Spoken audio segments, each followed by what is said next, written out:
Happy New Year and welcome back to LeHigh Arena, where it is game number 5 between the Wellington Dukes and the Lindsay Muskies. Now both teams last play on Friday. The Lindsay Muskies lost a tough one to Whitby 3-1, while the Wellington Dukes beat Pickering 3-1 on the road.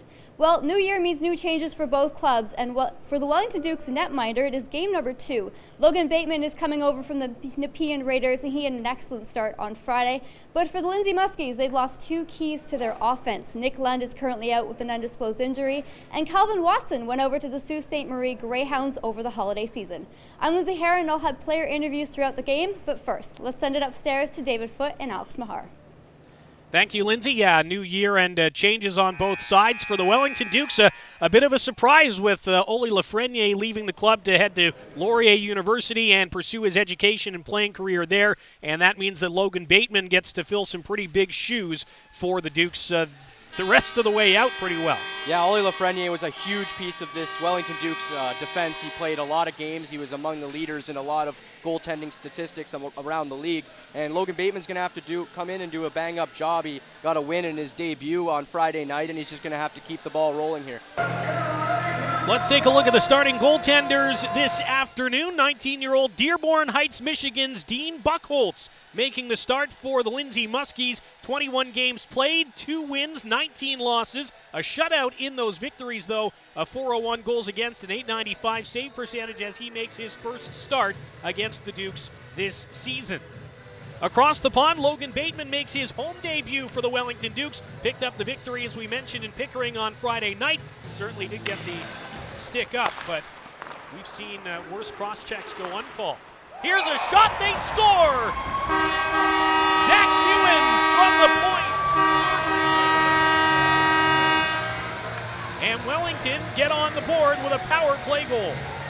You saw this coming, David. The Wellington Dukes moving the puck very nicely on the power play there. One simple, quick pass back to the point, and Zach Ewens is just able to drag to the middle and wire a shot past Buchholz right over the blocker's side. Just a clean snipe over the shoulder, and that's just a beautiful goal, and exactly what Wellington needed here to open the scoring on home ice. Fine piece of shooting. The Dukes are up 1-0, but for the Lindsay Muskies, Dean Buchholz has been putting on a clinic so far. I'm joined by Noah Vandervinny, one of the key offensive members of this club. The 19-year-old from Ajax has 13 goals and 13 assists. But Noah, new year for you, but you also are leaving behind Nick Lund and Calvin Watson. Talk about what you guys have been discussing off the ice when it comes to filling such a hole. Yeah, for sure. Nick Lund and Watson have been key for us all year.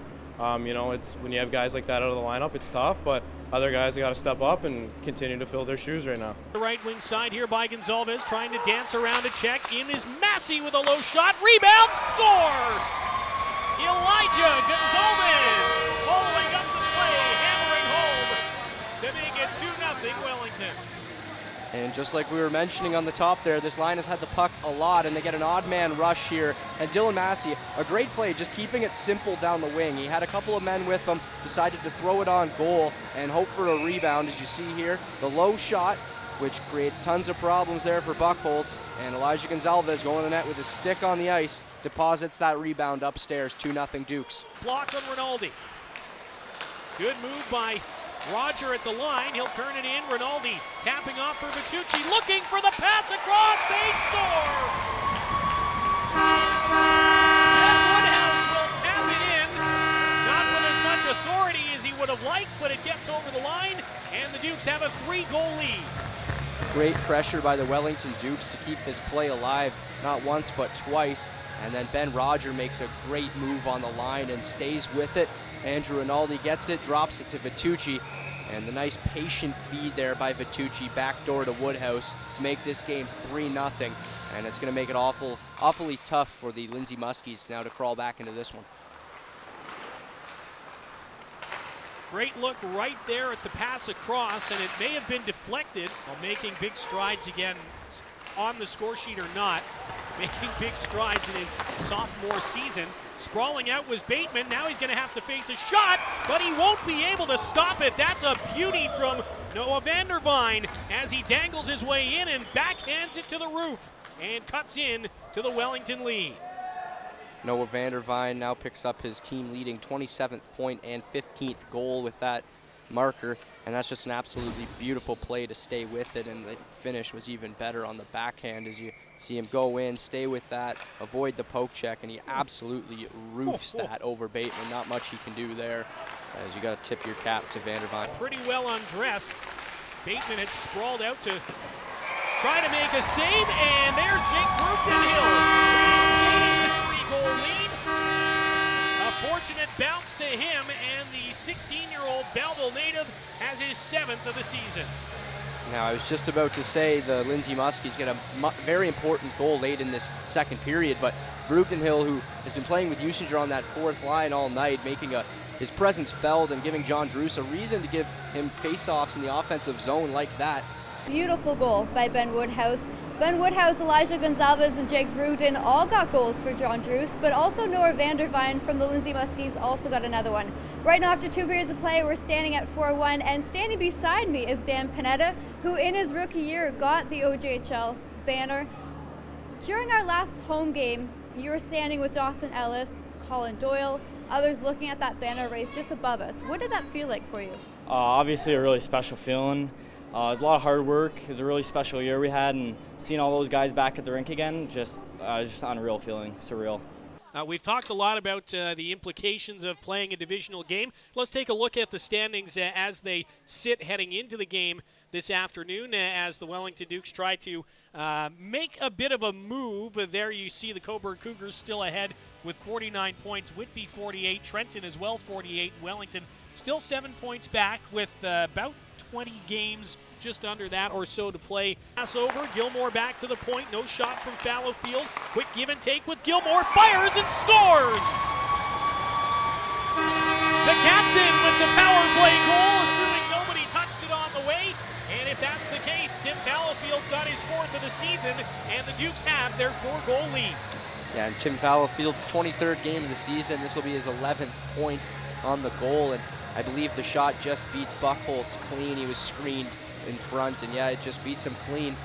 And that's a big goal for Fallowfield and his Dukes to really secure a 4-goal lead here and put the Dukes, the Muskies on the edge. The enemy territory, chasing it down again, trying to feed it in front, hit Woodhouse, now spun right across, they score! Bit of a broken play, but Greg Arnberg will pounce on it, his 3rd of the season. And the Muskies get one back here with 13:46 to play in the 3rd. Yeah, that puck was bouncing around the goal, going side to side, and Bateman just couldn't track it down. As we take another look at it here, and that puck just sitting on the goal mouth, and a Lindsay Muskie there able to tap it in. That's Arnberg with the goal. And just an unfortunate bounce for Bateman, who's played a pretty solid game to this point. Slow down this Wellington offense. Here they come again, dragging it in front, they score! Adam Usinger deserved a goal with the game that he's had this afternoon. Not the prettiest one you'll find, but it's in the back of the net for his 6th of the season. And it's worth pointing out that both Brookton-Hill and Usinger have had such strong games here, and that's just a good job by Usinger of taking that puck to the net, and he gets a home team bounce as that hops up over top of Buchholz and trickles into the net as Buchholz puts his arms in the air. Just wondering what he can do to stop that one, but a great job by Usinger, who skated so well tonight. Wellington able to finalize that goaltending situation. And there's Stapleton rifling one bar down, and the Muskies say they don't go away. Scoring coming late in the game, but a nice shot from Brennan Stapleton, and he's got just his 2nd of the season. And that was a very nice goal there by Stapleton, going to the net with his stick on the ice, able to find the loose change in the slot, and makes absolutely no mistake. As look at that, nice pass there, and he's able to fire that up and over Bateman, who was down and out. And just an absolutely beautiful finish there. And Wellington will just control it as the buzzer sounds. 8-4, the final score. The Wellington Dukes will win the season series with the victory.